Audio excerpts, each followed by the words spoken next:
Assalamualaikum warahmatullahi wabarakatuh. Selamat pagi, salam sejahtera untuk kita semua.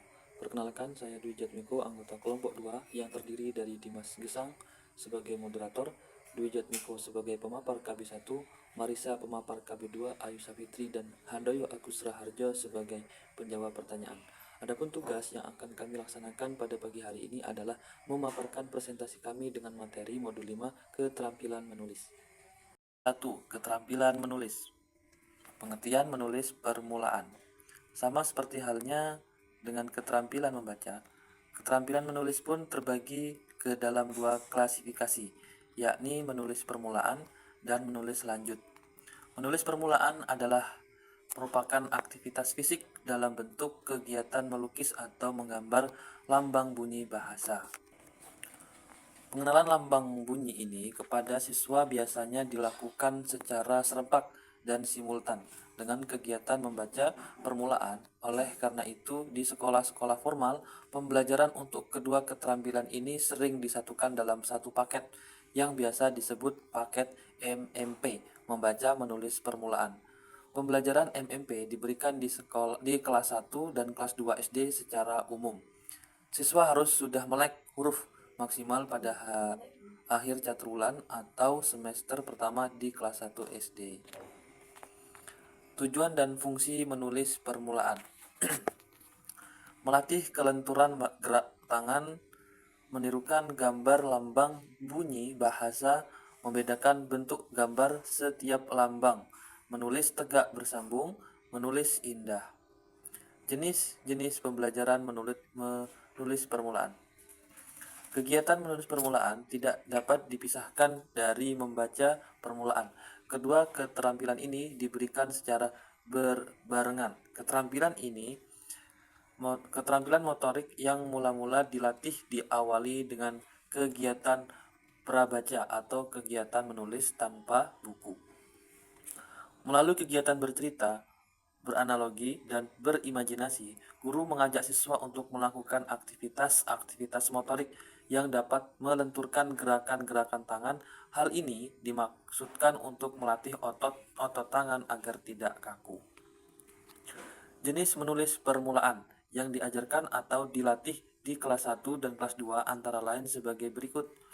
Menjiplak berbagai bentuk gambar, menjiplak bentuk huruf, menebalkan berbagai bentuk huruf dan gambar, mencontoh huruf dari buku atau papan tulis, mencontoh kata kalimat dari buku atau papan tulis, mencontoh teks sederhana dari buku atau papan tulis, menyalin puisi lagu anak sederhana dengan huruf lepas atau huruf tegak bersambung, menulis kalimat sederhana yang didiktikan oleh guru, melengkapi kalimat berdasarkan gambar, melengkapi cerita sederhana dengan kata yang tepat, menulis kalimat sederhana yang didiktikan guru dengan memperhatikan penggunaan huruf kapital dan tanda titik. Mendeskripsikan tumbuhan atau binatang di sekitar secara tertulis. Sekian pemaparan KB1, selanjutnya KB2 yang disampaikan oleh Saudari Marisa. Terima kasih. Menulis lanjutan. Apa pengertian penulis lanjutan? Keterampilan menulis lanjutan merupakan keterampilan menulis yang sesungguhnya, yakni kegiatan yang menuangkan gagasan, ide, pikiran, perasaan ke dalam bentuk lambang-lambang bunyi berupa bahasa tulis. Dalam hal ini, bahasa tulis merupakan medium dari kegiatan menulis. B. Tujuan dan fungsi menulis lanjutan. Fungsi utama menulis lanjutan adalah komunikasi secara tidak langsung dalam kegiatan berkomunikasi tulis. Si penyampai pesan atau penulis menyampaikan pesan atau ide, gagasan, pikiran, kehendak, dan perasaan melalui sistem lambang atau bahasa tulis kepada si penerima pesan atau pembaca. Maksud dan tujuan penulis berimplikasi terhadap jenis tulisan yang akan dihasilkannya berdasarkan gagasan D'Angelo Taringan dalam kurung 2000.223/24 mengkelompokkan menjadi 4 kategori, yakni A. Wancana informatif atau informatif discourse, B. Wancana persuasif atau persuasive discourse. C. Wancana kesastraan atau literary discourse. D. Wancana ekspresif atau expressive discourse.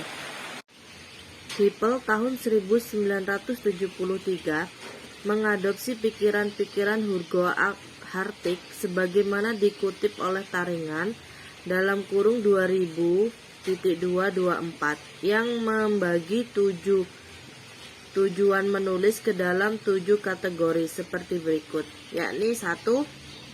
Tujuan penugasan atau assignment purpose.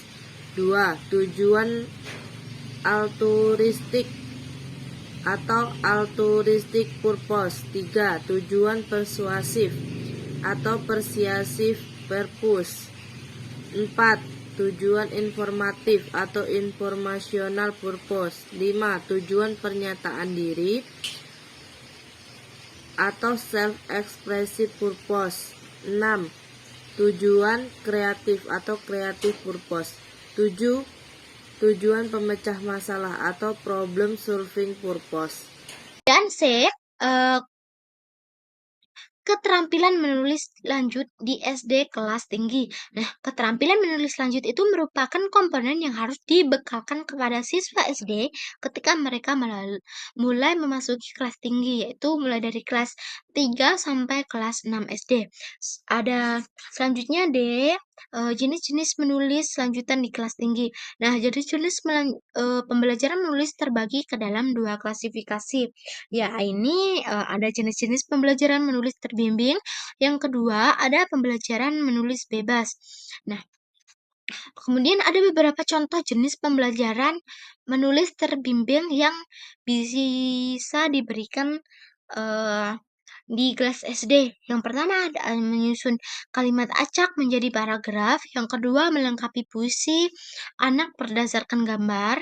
Yang ketiga ada menulis karangan sederhana berdasarkan gambar berseri. Yang keempat menulis puisi berdasarkan rangsangan gambar. Yang kelima melengkapi dialog percakapan. Yang keenam membuat pertunjukan berdasarkan gambar berseri. Yang ketujuh melengkapi teks isian rumpang. Yang kedelapan ada menulis surat berdasarkan rangsangan kasus. Selanjutnya ada aspek kebahasaan dalam menulis. Nah, aspek-aspek kebahasaan itu meliputi ejaan dan tanda baca, diksi, kalimat efektif, kemudian kalimat santun. Selanjutnya ada beberapa aspek pemilihan dan penulisan kata, kalimat, dan penggunaan ejaan, yaitu yang pertama ada pemakaian kata, yang kedua ada penulisan kata, dan yang terakhir ada penggunaan ejaan. Nah, itu tadi penjelasan modul 5 dari kelompok kami. Selanjutnya kami akan kembalikan kepada moderator. Terima kasih.